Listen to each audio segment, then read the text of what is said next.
Hello again and welcome to yet another graph problem. Let us look at the problem statement. We have to travel from S to L by plane and we would like to answer the following questions. What is the minimum price? So this is a single source shortest path. What is the minimum price of such a route from 1 to N? How many minimum price routes are there? What is the minimum number of flights we have to take in a minimum price route?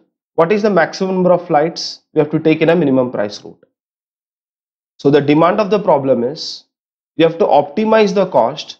We can solve it using a single source shortest path approach like Dijkstra's. Because we have a weighted and directed edge, Dijkstra's will work here. And we don't have any negative costs. And we have to record the number of distinct optimal routes from 1 to n. So not only we have to tell the optimal cost, but we have to also answer how many such routes are there. So this becomes a combinatorics problem. Further, the problem demands that we need to calculate the minimum connecting flights in this optimal cost scenario. So if we can get to our destination in 2 flights, at least 2 flights are needed, then the answer to this question would be 2. And if at most 4 flights are needed, the answer to this question, maximum connecting flights, would be 4. Let us look at our test case and the demand of the problem will be even more clear.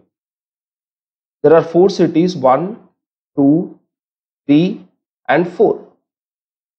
We have to travel from city number 1 to city number 4. There is a direct flight, cost is 5. From 1 to 2, the cost is 4. From 2 to 4, the cost is 5. From 1 to 3, the cost is 2. And from 3 to 4, the cost is 3. So the minimum cost is 5. It can be either 5 or 2 plus 3 is equal to 5. So the minimum cost is 5. There are 2 such flights, the direct flight and the indirect flight via 3. And the minimum number of flights we have to take is 1 flight. The maximum number of flights we have to take is 1 flight and 2 flights. So the maximum number is 1 to 3 and 3 to 4. So that is 2. So I hope the problem is very clear now. We'll have to use Dijkstra's to solve this problem. At least my approach uses Dijkstra's. So if you are not clear with Dijkstra's, go ahead and watch a previous video on Dijkstra's. I have explained Dijkstra's many times already in the video series. So don't proceed with this explanation unless you understand Dijkstra's. So we will be solving this problem using modified Dijkstra's. Why do we need modified Dijkstra's? Because the demand of the problem is not just single source shortest path. There is also a combinatorics aspect to it. So that's why we are going to modify our Dijkstra's. But before that, let us look at the conventional Dijkstra's. In conventional Dijkstra's, we do all our operations in form of relaxations. What does relaxation mean? So if you are able to optimize the path to V, the distance to V, by first going to a node U. If you are able to travel to U, then go to V, and that is reducing our cost, we will record the reduced cost, we'll record the optimized cost, and we'll push these details into priority queue. So notice the word optimize.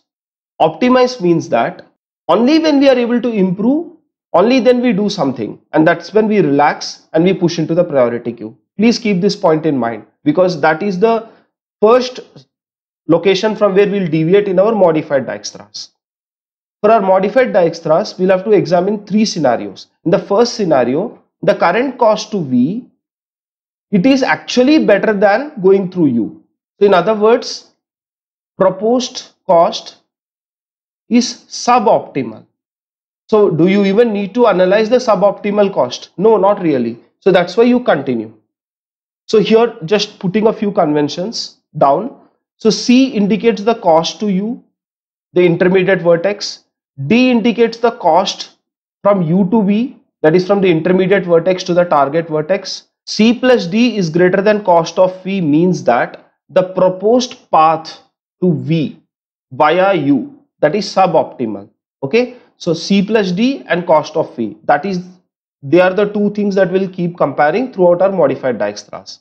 Anyway, in this case, we don't need to analyze a suboptimal case. Suboptimal is bad. So we will just ignore, we'll just continue in this case. So in scenario 1, we'll just continue. So scenario number 2 is where things begin to get interesting. In scenario number 2, the proposed cost is equivalent to the optimal cost. So what that means is C plus D is equivalent to the current cost, the optimal cost. This has a few implications. The first implication is, okay, in the conventional Dijkstra's, we ignore this because we only want to find the single source shortest path. So if there is no relaxation, if there is nothing, if you are not able to find a better path, we don't worry about the proposed path. But here, because we are having a combinatorics aspect, we cannot ignore it. So we'll have to record three details. The first detail, because the current cost and proposed cost are equal, if I can get to 2 in 1000 ways, and because there is a single path from 2 to 3, that means that I have discovered 1000 more legitimate ways to get to 3.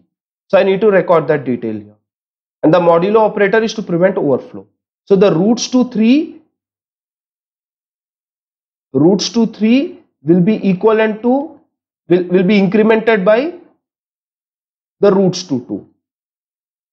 So for the minimum flights and maximum flights, what I'm doing is I'm comparing the present scenario with the scenario of going through U, and I'm comparing the present scenario of again going through U. So here I'm using the min operator, here I'm using the max operator. So essentially what I'm doing is I'll increment the number of optimal routes. Is the proposed route having the least number of flights? In that case I'll update. Is the proposed route having the most number of flights? In that case I'll update.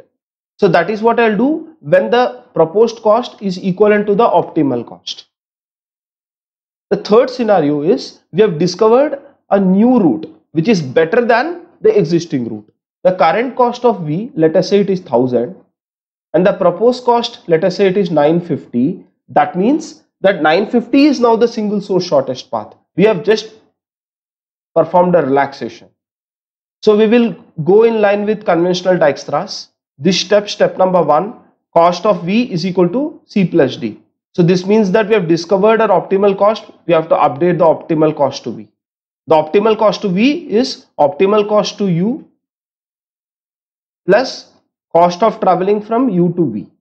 So we will record that detail.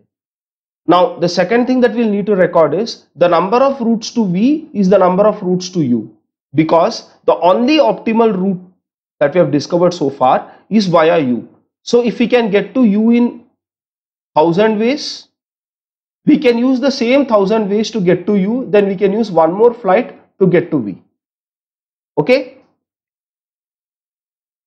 Apart from that, the minimum number of flights to get to V is the minimum number of flights we have to get to U plus 1. Because for the optimal route, the minimum and maximum number of flights to V are 1 more than the minimum and maximum flights to U.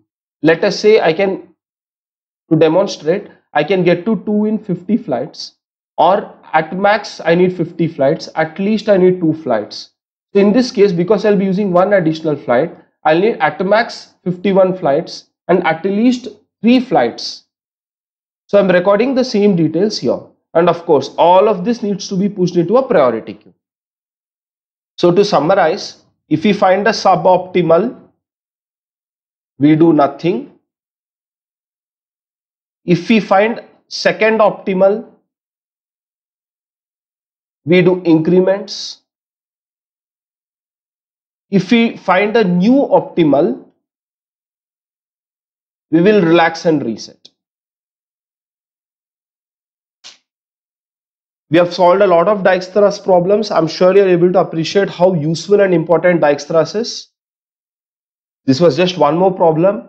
I'm not even sure if this is the last problem of Dijkstra's we'll be solving in this series. So now let's go ahead and make a submission and see if we can get accepted.